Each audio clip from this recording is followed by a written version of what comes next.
Dans la ville animée d'Ekombe vivait un homme que tout le monde respectait, le chef Ndouba. C'était un homme d'affaires accompli, dont la richesse semblait se multiplier à chaque saison qui passait. Ses entreprises florissaient, ses entrepôts étaient toujours pleins, et sa réputation le précédait partout où il allait. Mais derrière cette façade de succès et de travail acharné se cachait un secret profond et troublant. La prospérité du chef Ndouba ne venait pas seulement de son intelligence en affaires. Elle reposait sur un pacte mystérieux, un accord passé avec des forces obscures que peu de gens oseraient imaginer. Au cœur de sa grande maison vivait sa fille, Amara. Elle était la lumière de sa vie, une jeune femme gracieuse, douce et remplie de promesses. Son sourire pouvait illuminer la pièce la plus sombre. Pourtant, au fond d'elle, Amara portait une tristesse invisible, une mélancolie que personne ne pouvait expliquer. Son père, le chef Ndouba, l'envoyait souvent accomplir d'étranges missions. Elle devait rencontrer des hommes d'affaires, des concurrents ou des partenaires potentiels, simplement pour discuter avec eux. Après chaque rencontre, Amara rentrait chez elle épuisée, l'esprit tourmenté sans comprendre pourquoi. Mais une chose étrange se produisait systématiquement. Les hommes qu'elle avait rencontrés étaient soudainement frappés par une malchance inexplicable.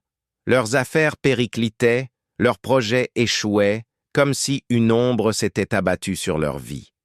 Amara ne faisait pas le lien, se sentant simplement mal à l'aise après ces rendez-vous. Elle se demandait pourquoi son père insistait tant pour qu'elle participe à ses affaires de cette manière si particulière. Tout a changé un soir.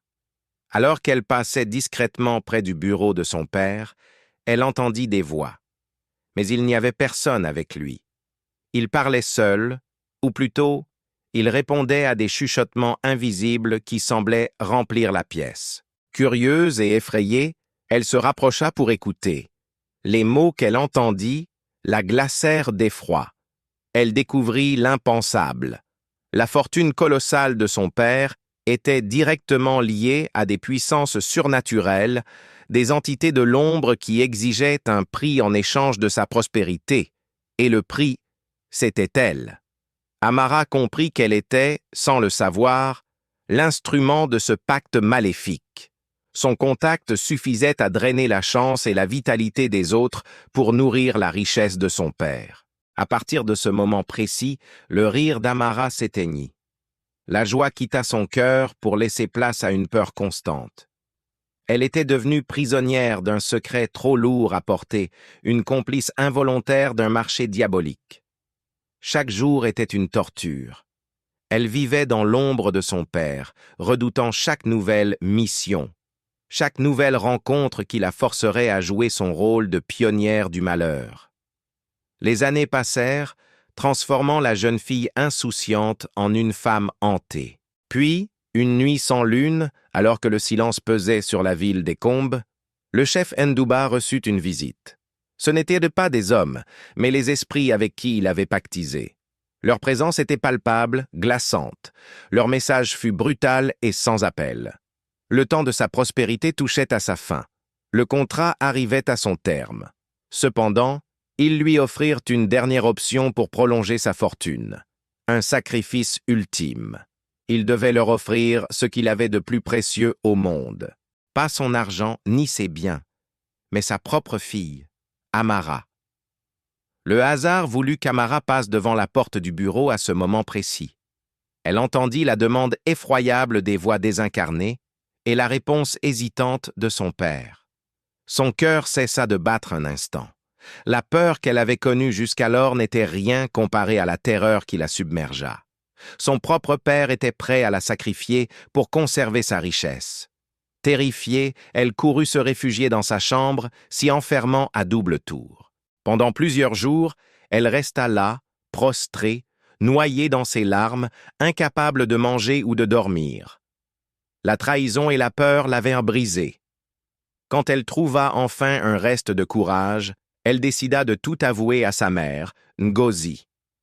En entendant le récit de sa fille, le visage de Ngozi se décomposa. Elle comprit la tristesse profonde d'Amara, les missions étranges et la nature obscure de la fortune de son mari.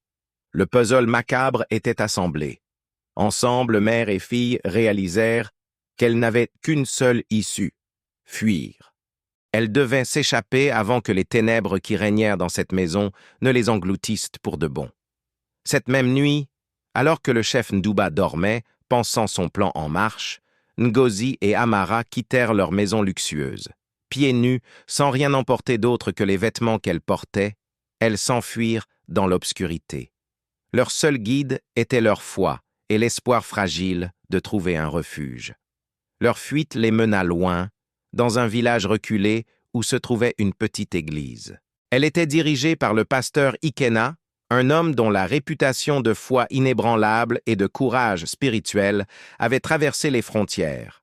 En larmes, elles lui racontèrent leur histoire. Le pasteur Ikena les écouta avec compassion et gravité. Il comprit immédiatement la gravité de la situation et leur offrit un sanctuaire.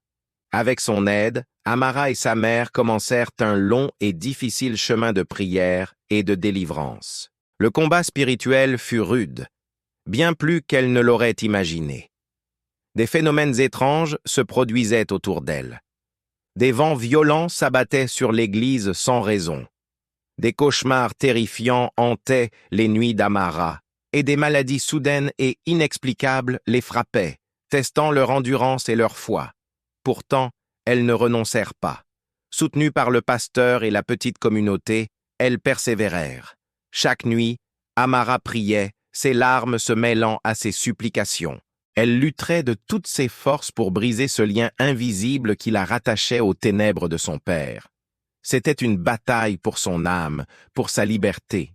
Puis, après de longues semaines de lutte acharnée, un matin, alors que le soleil se levait à peine, une lumière sembla percer les ténèbres qui l'entouraient. Amara sentit une vague de paix envahir son cœur, une sensation qu'elle n'avait pas ressentie depuis son enfance.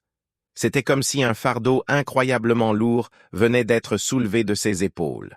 Le lien était rompu. Au même instant, à des kilomètres de là, dans la ville prospère des Combes, le chef Ndouba se trouvait sur l'un de ses chantiers, inspectant ses ouvriers.